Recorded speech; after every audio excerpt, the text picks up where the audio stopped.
It began with numbers, quiet, clinical, undeniable numbers. A private inheritance review that was never meant to spark controversy suddenly revealed something explosive.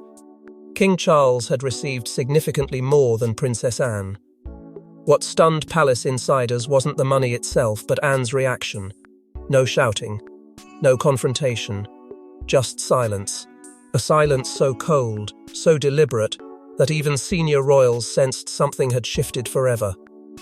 Before we go deeper into what this really means for the royal family, make sure to subscribe so you don't miss a single update. The review had reportedly been routine, an internal clarification of trust distributions and estate allocations tied to long-standing royal arrangements. These processes are usually uneventful, shielded from public view, and carefully handled by legal advisors who understand the sensitivity of royal wealth. But this time, the figures carried weight beyond accounting. The imbalance was unmistakable. Charles, as sovereign and long-standing heir, had received a substantially larger portion. Anne's share, while still significant by ordinary standards, paled in comparison. Within palace corridors, aides were said to be startled not by the hierarchy itself, but by how visibly it landed.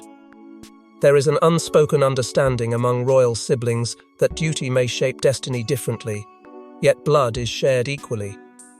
The historical expectation of fairness may not always align with protocol, but it lingers emotionally. And when Anne reportedly saw the final breakdown, insiders suggest she absorbed it without outward reaction. No raised voice, no protest, only a tightening stillness. That stillness unsettled those around her.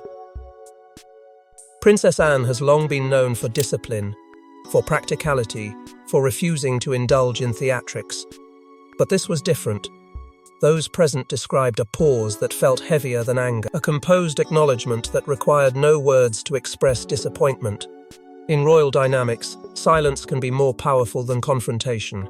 It signals awareness. It signals calculation. Tensions surfaced almost immediately within inner circles. Conversations that had once flowed easily grew more formal. Invitations became measured. Family gatherings reportedly carried an undercurrent that could not be ignored. Charles, by tradition and legal structure, was justified. Yet justification does not always ease emotional imbalance. Anne's composure, rather than diffusing the situation, amplified it. Her refusal to object publicly forced others to interpret her restraint. Observers began noticing subtle shifts in her public demeanor. Still dedicated, still tireless, but cooler, more guarded. Engagements were executed flawlessly, yet warmth seemed fractionally restrained. It was not overt enough to confirm discord, but perceptive watchers sensed recalibration. And in a family where optics are meticulously controlled, even fractional change carries meaning. Whispers of long-standing resentment quietly resurfaced. For decades, Anne has served relentlessly, often described as the hardest-working member of the family. She carried out engagements without complaint while Charles prepared for kingship. The inheritance imbalance did not exist in isolation, it collided with memory. Memory of service, memory of sacrifice, memory of standing just behind the spotlight despite equal birthright. The discovery did not ignite a public scandal. It did something more subtle and perhaps more enduring. It altered temperature. It shifted tone. It introduced a chill where familiarity once thrived. And those closest to the situation reportedly sensed that this was not about the money alone. It was about recognition, about hierarchy, about value. Because beneath that silence lay decades of sacrifice that now felt painfully undervalued. For decades, Princess Anne has been known as the monarchy's workhorse, relentless, disciplined, unwavering.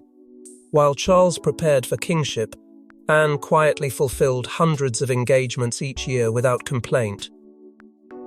So when the inheritance numbers surfaced, insiders say it wasn't greed that cut deepest. It was recognition or the lack of it. Anne has never chased headlines. She has rarely courted public adoration. Instead, she built her reputation on consistency. Early mornings. Late returns.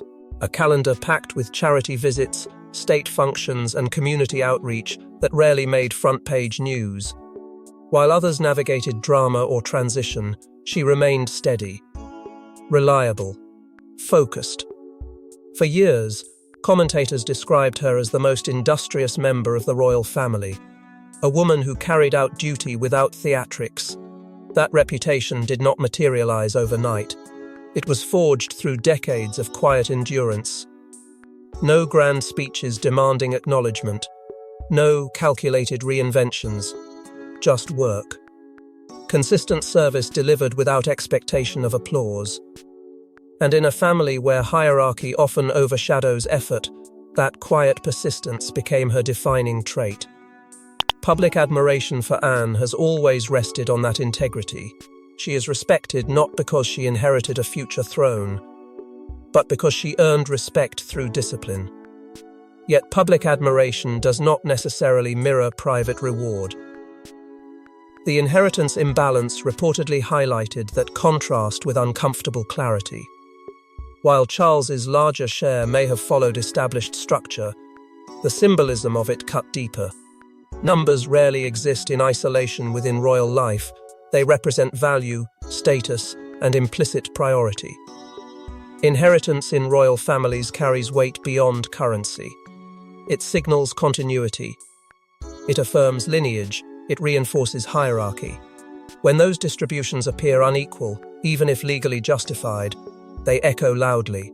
For Anne, insiders suggest, the imbalance felt less like a financial discrepancy and more like a reminder of a lifelong positioning. Second born. Second in line. Second in acknowledgement. The emotional impact of feeling overlooked is rarely explosive. It accumulates. A lifetime of standing just behind the heir can foster resilience, but it can also foster quiet resignation. Anne's identity has always been fiercely independent. She does not define herself through Charles's shadow, yet the revelation reportedly stirred something older, something connected to decades of subtle comparison. Psychologically, being second despite equal bloodline leaves a mark. Royal protocol may dictate that the heir receives more, but blood does not calculate rank. Both children were born into the same legacy. Both carried royal expectation, yet only one was destined to inherit supremacy, and apparently a greater financial share to match it. The disparity may have felt like confirmation of an imbalance she had long accepted outwardly, but perhaps never fully reconciled inwardly. What makes this moment especially potent is that Anne never sought to compete. She did not campaign for elevation. She embraced her role with stoic clarity. That acceptance makes the chill more striking. It suggests not entitlement, but wounded recognition. The realization that devotion does not necessarily translate into equivalent reward. And yet, she remains composed, still attending engagements, still embodying discipline. The monarchy continues to rely on her steadiness. But beneath that steadiness lies an unspoken recalibration, because when recognition feels uneven, even the most disciplined heart adjusts its temperature. Yet the deeper question lingered: was this simply protocol, or was something far more calculated at play? Palace insiders were quick to whisper a familiar defense: tradition. As heir, Charles was always expected to receive more. But Anne's supporters argue that this explanation feels too convenient. Was the inheritance truly about royal protocol, or was it a subtle message about power, priority, and permanence? The argument from within the institution was straightforward. Inheritance within royal families has long followed a clear hierarchy. The heir receives the greater portion to preserve stability, to protect estates, to ensure continuity of the crown. It is not personal, advisors insist. It is structural. A system designed centuries ago to avoid fragmentation of power and property. In that context, Charles's larger share was not exceptional, it was inevitable. Yet inevitability does not erase perception. Critics began questioning whether a modern monarchy, one that speaks often of reform and relevance, should still lean on practices shaped by a very different era. The world outside palace gates has evolved. Concepts of equality and shared responsibility have gained cultural weight. When financial disparity aligns so neatly with birth order, the optics can feel antiquated. Tradition may explain the numbers, but it does not necessarily justify the emotional fallout. Financial disparity between sovereign and sibling has always existed in royal history. The heir becomes the embodiment of continuity. The others become supporters of that continuity. It is a dynamic as old as monarchy itself. But this moment unfolded in a different climate, one in which symbolism carries heightened scrutiny. Anne's decades of visible labour made the contrast more pronounced. The public did not see a distant sibling with minor duties.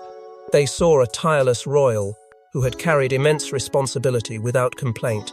Legal advisors reportedly leaned heavily on custom, the language of precedent, the necessity of protecting core estates.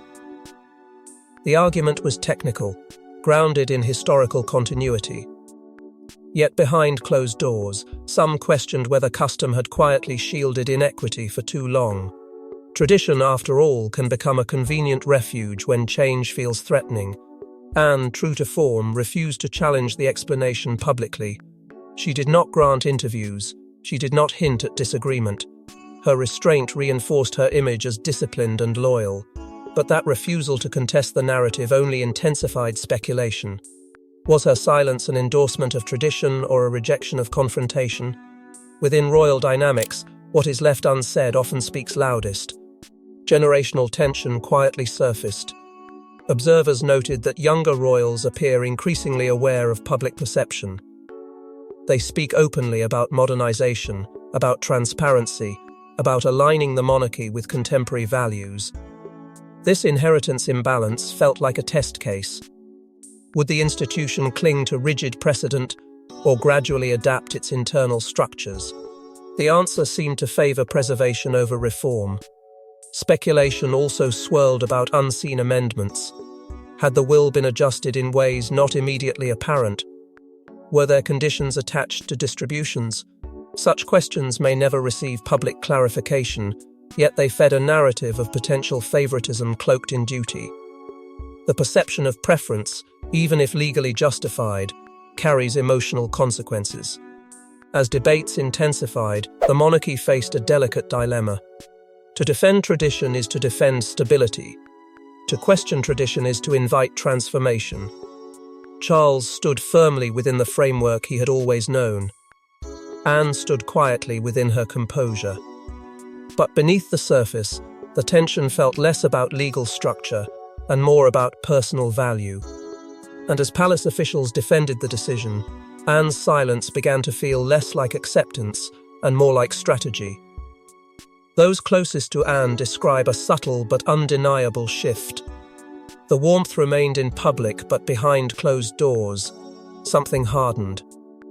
Conversations shortened, invitations declined, engagements recalibrated. She did not rage, she recalculated. And in royal dynamics, that kind of emotional withdrawal can be more powerful than any confrontation. Princess Anne has always been known for control of expression, control of reaction, control of narrative. It is part of her strength. But insiders now suggest that her discipline has taken on a sharper edge. Informal family interactions, once easy and routine, have reportedly grown more measured. Fewer spontaneous visits, fewer private gatherings. Not dramatic enough to spark headlines, just enough to be felt. During private family events, observers describe her demeanor as impeccably polite yet unmistakably distant. She fulfills obligations.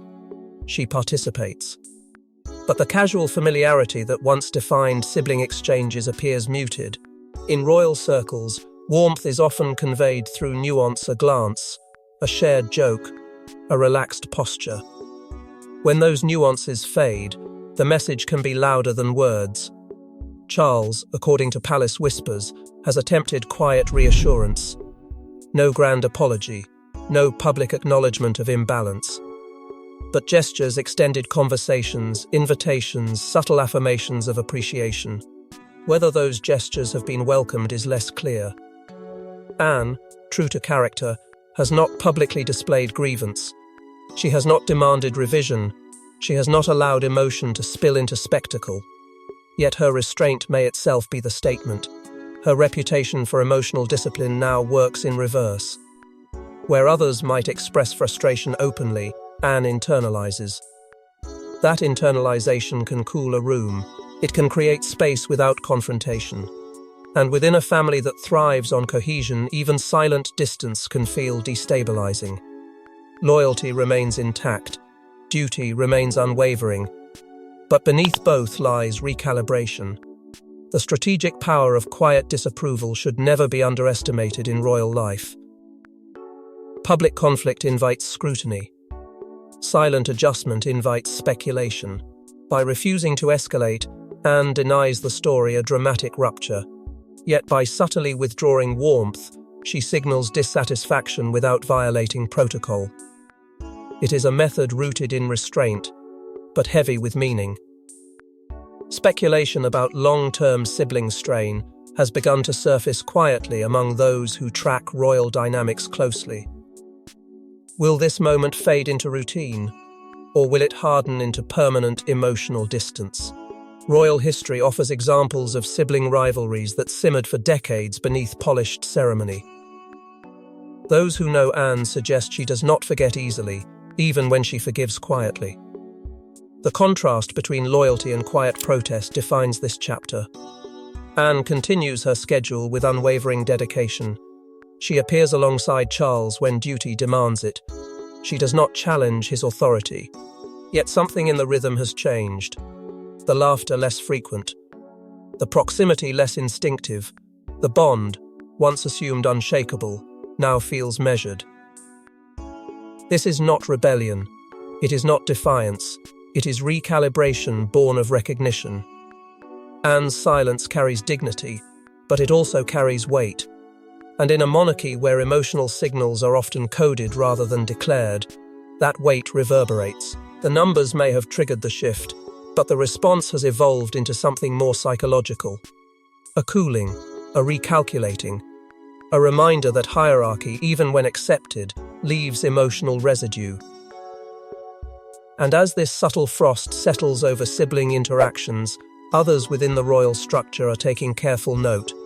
Because if Anne felt betrayed, she was not the only one watching this unfold. As the future king, Prince William reportedly observed the tension carefully. To him, this was more than a sibling dispute, it was a lesson in optics and legacy. If perceptions of favoritism fracture unity at the highest level, what message does that send to the next generation? William has grown up watching how private fractures can spill into public consequence. He understands that the monarchy's strength is not only built on ceremony, but on cohesion. And when cohesion appears strained, even subtly, it invites scrutiny. Those close to him suggest he studied the inheritance imbalance not as a personal matter between his father and aunt, but as a structural signal one that could shape the crown's future. In recent years, William's influence within royal restructuring has quietly expanded. He has spoken often about modernization, about narrowing the monarchy's focus while strengthening its credibility. Equity within the institution is not simply a moral principle, it is strategic. When hierarchy feels too rigid, it risks alienating both family and public. William reportedly recognized that this moment, though contained within palace walls, carried symbolic weight far beyond it. His relationship with Anne has long been described as respectful and steady. She represents a model of disciplined service that William openly admires. Her dedication aligns with the vision he hopes to reinforce: a monarchy defined by contribution rather than entitlement. Seeing her quietly withdraw warmth in response to perceived imbalance may have struck him deeply, not as rebellion, but as caution. Advisors within his circle are said to have emphasized the importance of transparency moving forward. Inheritance structures, trust allocations, internal distributions, these may remain private legally. but their implications are increasingly scrutinized. The next generation of royals cannot afford the appearance of favoritism, particularly in an era when public expectations demand fairness. William reportedly understands that perception often matters more than technical justification. Private discussions about modernizing inheritance frameworks have allegedly begun to surface in strategic conversations, not necessarily to revise past decisions, but to prevent future fractures. A streamlined monarchy must also be a stable one. Stability depends not only on tradition, but on adaptation. William is acutely aware of how sibling divides have shaped royal history. He has lived through their echoes. The symbolic impact on younger royals cannot be ignored. If hierarchy within the family creates emotional distance, that distance can ripple through generations. William has long prioritized protecting his own children from unnecessary tension. Watching Anne's reaction may have reinforced his commitment to recalibrating how hierarchy is communicated internally. Leadership, he knows, is not simply inherited, it is modeled. There is also a quiet generational shift in thinking. Where Charles leans instinctively on tradition, William appears more willing to interrogate it. Not to dismantle the institution, but to refine it. He recognizes that respect in the modern era must be earned continuously. Financial decisions, even those grounded in precedent, carry emotional consequences that cannot be ignored. And as he weighs these lessons carefully, the atmosphere within the palace remains charged. Anne's silence continues to resonate. Charles's justification stands firm, but between them stands a future king who understands that unresolved tension today can become institutional vulnerability tomorrow. Meanwhile, King Charles found himself balancing justification with guilt. For King Charles, the inheritance structure was never meant to wound, or so he insists. But intention rarely softens impact. Faced with Anne's icy withdrawal, Charles reportedly grappled with a difficult realization: leadership decisions, even traditional ones, carry emotional consequences that money cannot repair. From Charles' perspective, the framework was clear. He had spent a lifetime as heir apparent, preparing for a role that demanded not just ceremonial authority but financial consolidation. Estates, trusts, and assets were structured around continuity.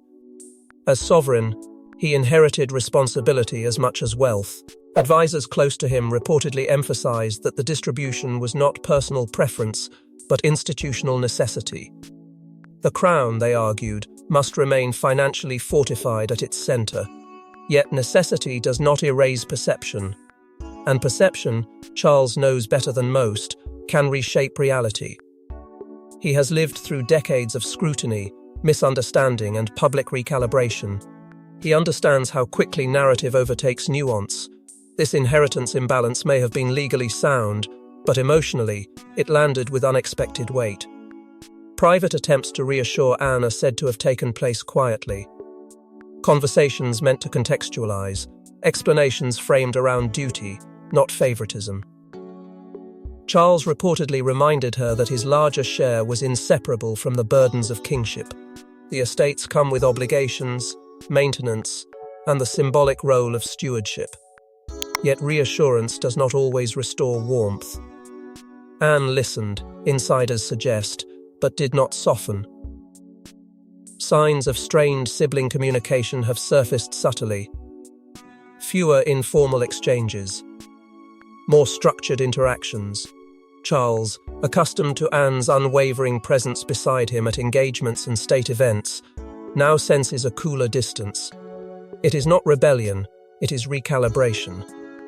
And for a monarch who values continuity within family as much as institution, that distance cuts quietly, but deeply. The optics of concentrated wealth within a modern monarchy also weigh heavily. In an era of economic strain for many citizens, visible imbalance even within royal ranks invites criticism. Charles is acutely aware that symbolism matters. His reign seeks to project relevance and empathy.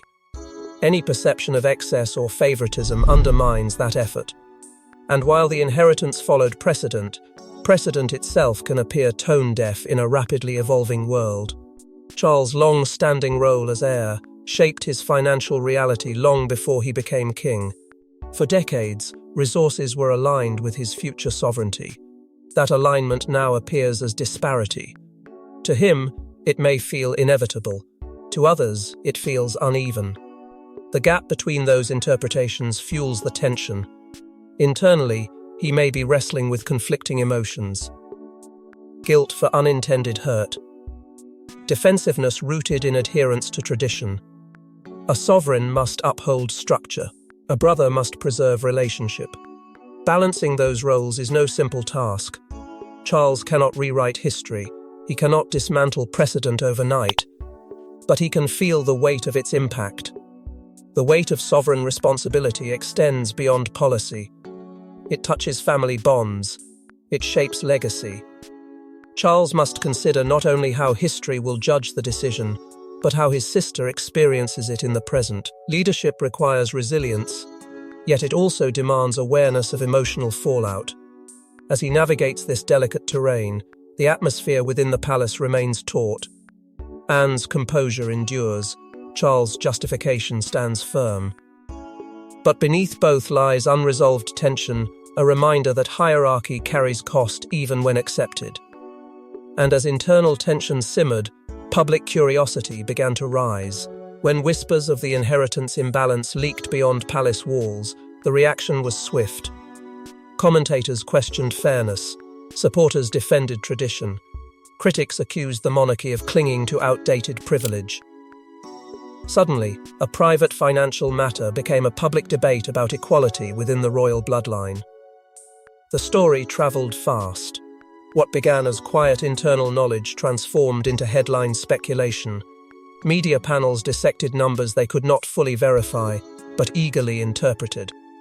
Analysts debated whether tradition still deserved deference in a society increasingly focused on equity. The contrast was irresistible. A hard-working princess perceived as receiving less, and a king receiving more by virtue of birth order. It was the kind of narrative that demands emotional response. Public debates about gender equality quickly attached themselves to the controversy. Commentators asked pointed questions.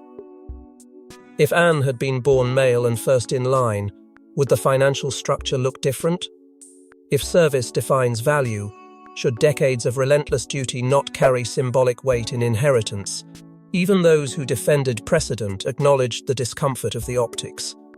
In a modern era that champions parity, hierarchy feels harder to justify. Historic sibling rivalries were revisited in commentary. Royal history offers no shortage of examples where hierarchy created fracture. Observers drew parallels cautiously but unmistakably. The suggestion was not open rebellion, but simmering strain. The monarchy thrives on unity. Any hint of internal imbalance invites projection of past discord onto present circumstances. On social media, narratives hardened quickly. Anne was portrayed as undervalued, overlooked, the silent pillar carrying institutional weight without equivalent reward. Hashtags framed her as the true embodiment of duty. Admirers cited her tireless schedule, her absence of scandal, her refusal to seek attention. In contrast, Charles's financial position became symbolic of inherited advantage rather than earned stewardship. The palace, aware of the growing noise, reportedly moved into quiet containment mode. No official clarification, no detailed breakdown of distributions. Instead, a reliance on precedent and discretion. The institution has long preferred silence over spectacle. But in the age of digital commentary, silence can be interpreted as avoidance. Analysts also highlighted the broader context. At a time when many citizens grapple with economic pressure, visible wealth concentration within the monarchy becomes more sensitive. Even if legally justified, imbalance resonates differently against a backdrop of public financial strain. The debate shifted from sibling comparison to systemic critique. The monarchy was no longer simply managing internal dynamics, it was navigating public perception in a volatile climate. Empathy toward Anne deepened. Her years of consistent service were recounted in features and opinion pieces. The contrast between quiet labor and financial disparity became emotionally compelling. Whether fully accurate or partially speculative, the perception settled into public consciousness, and perception, once solidified, is difficult to dislodge. Renewed scrutiny of royal wealth structures followed. Commentators questioned how estates are allocated, how trusts are managed, how resources are justified in a modern constitutional monarchy. What once remained obscure became subject to renewed examination. The conversation expanded beyond Anne and Charles. It became about institutional relevance. Yet amid the noise, one figure refused to amplify the drama. Anne did not grant interviews. She did not encourage sympathy. She did not validate grievance publicly. Her composure remained intact, almost impenetrable. And as debate grew louder across media platforms and public forums, Anne herself remained chillingly composed. Princess Anne did not demand a revision. She did not give interviews. She did not break ranks. Instead, she let her silence speak. In a family where emotion is often masked by ceremony, her cold restraint became its own statement, one that may echo far longer than any inheritance figure. She continued her schedule without interruption, engagement after engagement. Ceremony after ceremony. The rhythm of service remained intact, almost defiant in its steadiness. If there was hurt, it did not surface publicly. If there was disappointment, it did not slow her stride. That consistency became its own quiet message. Duty, above all else, would not be compromised. Yet those attuned to nuance noticed subtle changes. Interactions with Charles appeared cordial, but measured. Conversations that once seemed effortless now carried careful pacing. The bond of shared childhood and decades of collaboration remained, but something beneath it felt altered. Not broken, not openly strained, just recalibrated. And recalibration in royal life can signal lasting shift. The psychological power of silent distance is often underestimated. Outrage burns brightly and fades quickly. Restraint lingers. By refusing to escalate, Anne denied the moment the spectacle it might have demanded. But in doing so, she also underscored the gravity of her response. Silence can be louder than protest. It invites reflection. It leaves space for interpretation. And it unsettles more deeply than accusation. There is growing speculation that this moment may mark a permanent adjustment in sibling dynamics. Not an explosive rupture, but a quiet cooling that never fully thaws. Royal families have long histories of contained fractures relationships that continue formally while emotional closeness recedes. If this becomes one of those chapters, it will do so without fanfare. Anne's legacy, however, may grow stronger in contrast. She has always been seen as principled, disciplined, unwavering. This episode reinforces that image. She did not demand recognition. She did not equate value with wealth. Instead, she allowed her lifelong record of service to stand on its own merit. In doing so, she transformed what could have been perceived as grievance into a statement of character. There is symbolism in service without entitlement. It resonates powerfully in a time when leadership is increasingly measured by contribution rather than inheritance. Anne embodies that contrast. The imbalance may have exposed hierarchy, but her reaction exposed integrity. That juxtaposition will not be easily forgotten. History has a way of reinterpreting moments once the emotion settles. What seems like private tension today may later be viewed as a turning point, a reminder of the emotional cost embedded within royal hierarchy. Inheritance structures reflect tradition, but tradition carries human consequence. Behind the protocol are siblings, memories, expectations, and pride. The emotional cost of hierarchy rarely appears in official statements. It is felt in quiet rooms, in restrained gestures, in conversations that never fully resolve. Anne's silence carries that weight. It does not demand sympathy. It does not seek validation. It simply exists, steady and immovable. And as observers reflect on the ripple effects of this revelation, one truth becomes increasingly clear. The numbers may have triggered the tension, but they were never the heart of it. The heart lies in recognition, in value, in the subtle balance between duty and dignity. And in the end, this controversy was never truly about money. Inheritance is rarely just financial. It is symbolic. It speaks to value, to priority, to permanence. For Princess Anne, the numbers may have confirmed what hierarchy had long implied, but the monarchy now faces a larger question. Can tradition survive if it quietly erodes familial trust?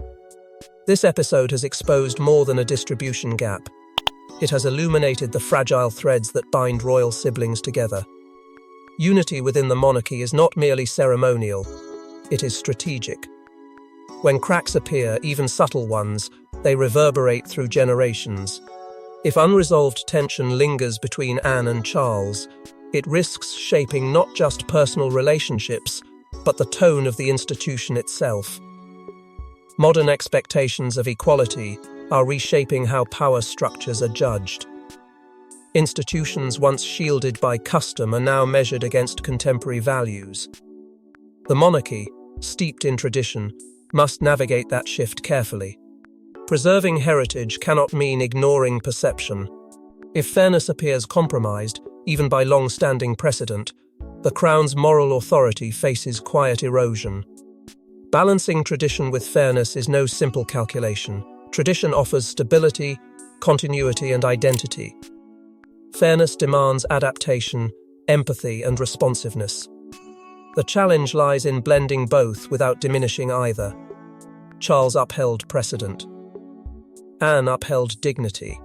But the unresolved emotional undercurrent suggests that precedent alone may not satisfy evolving expectations. For William, this moment likely serves as a cautionary lesson. The future king understands that leadership in a modern era requires more than adherence to protocol. It requires sensitivity to symbolism. Quiet reforms may emerge over time, adjustments to how inheritance is communicated, structured, or contextualized. The next generation may seek to prevent similar fractures before they take root. Anne's reputation, however, remains resilient. Her decades of tireless service stand unaffected by financial comparison. If anything, this episode reinforces her image as principled and steadfast. She did not weaponize grievance. She did not fracture unity publicly. She absorbed the imbalance and continued forward. That composure strengthens her legacy rather than weakens it. Yet the emotional complexity of royal birth order remains undeniable. From childhood, hierarchy defines expectation. One sibling prepares for sovereignty, the other's support. That structure shapes identity. When financial disparity underscores that hierarchy, it can reopen old dynamics, subtle reminders of place and priority. Anne has long embraced her role. But embracing does not eliminate feeling. There are lessons here for the next generation. Authority must be exercised with awareness. Recognition must accompany responsibility. The monarchy survives not by rigidly defending structure, but by thoughtfully evolving within it. If emotional fractures are acknowledged early, they need not become permanent divides. At its core, this controversy has illuminated the enduring tension between duty and recognition. Anne chose duty, as she always has. Charles chose continuity, as he believes he must. Between them lies the reality that power may be inherited, but respect must be continually affirmed. The monarchy now stands at a reflective crossroads. It can treat this episode as a minor internal imbalance, or as a signal to reassess how hierarchy is expressed in a modern age. The outcome will shape not just sibling dynamics, but the institution's moral narrative. Because within the House of Windsor, power may be inherited, but respect must always be earned. Thanks for watching. Please don't forget to like and subscribe, and we will see you in next one.